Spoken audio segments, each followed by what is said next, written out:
أعوذ بالله من الشيطان الرجيم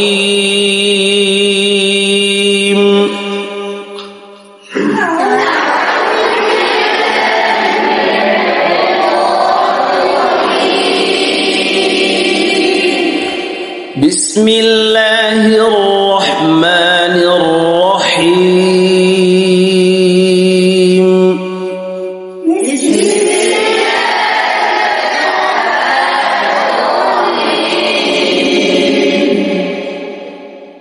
والشمس وضحاها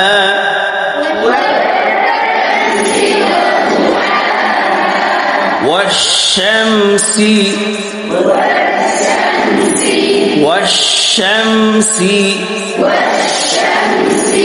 وضحاها লদ হরফটা খুব খেয়াল করে পড়বেন।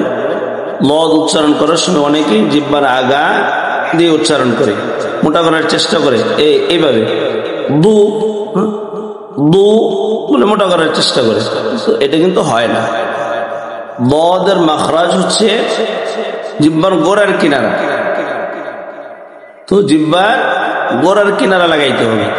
জিহ্বার গোড়ার কিনারা উপরের মেরুদণ্ডের গোড়ার সঙ্গে লাগবে।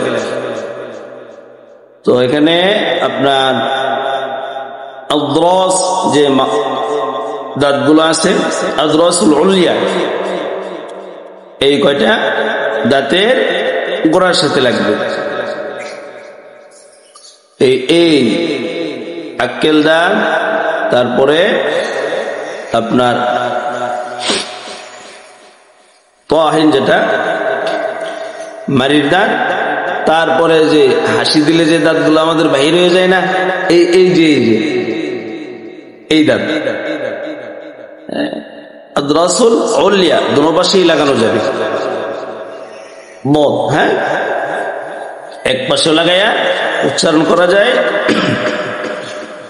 দোনো পাশেও লাগানো যায়। ইনশাল্লাহ আমরা দোনো পাশেই লাগানোর চেষ্টা করব, খেয়াল করবেন। হ্যাঁ,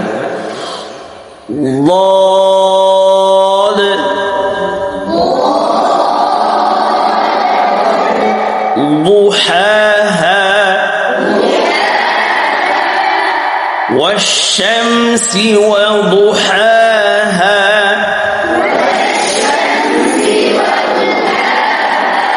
وضحاها আবার বলেন জোরে আওয়াজ দিয়ে, وضحاها وضحاها والشمس وضحاها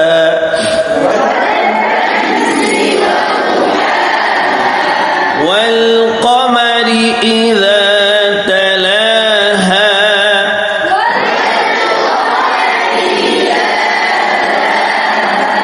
والقمر إذا تلاها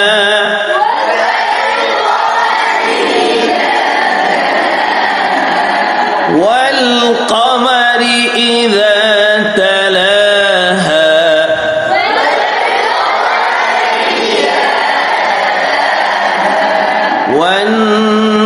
والنهار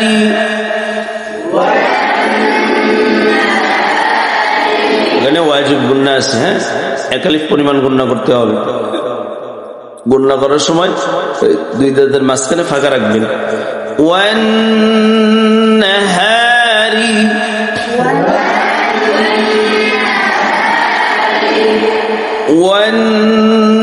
ওয়ান্নাহারি ইযা জাল্লাহা ইযা জাল্লাহা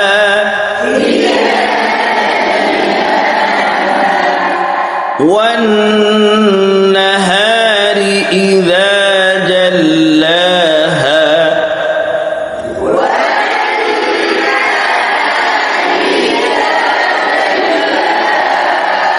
والليل إذا يغشاها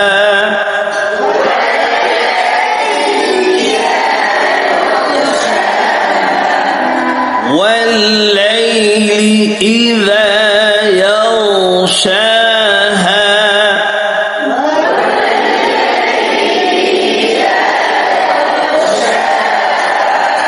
গইন হরফটা একটু কঠিন হরফ, এটা উচ্চারণ করতে আপনার উচ্চারণ করতে হবে এই আমাদের মুখের ভিতরে। যে দেখেন ছোট একটা জিহ্বা আছে না, ওই জিহ্বার পিছন থেকে, বুঝে আসছে, ওই জিহ্বার পিছন থেকে গইন হরফটি উচ্চারণ করতে হবে।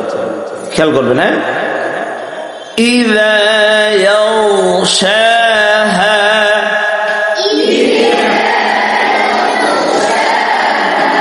আওয়াজ চালু থাকবে।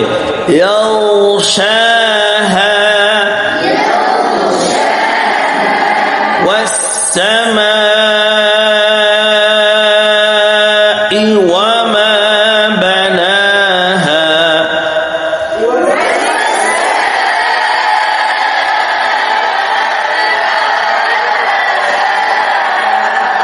ওয়াস-সামাই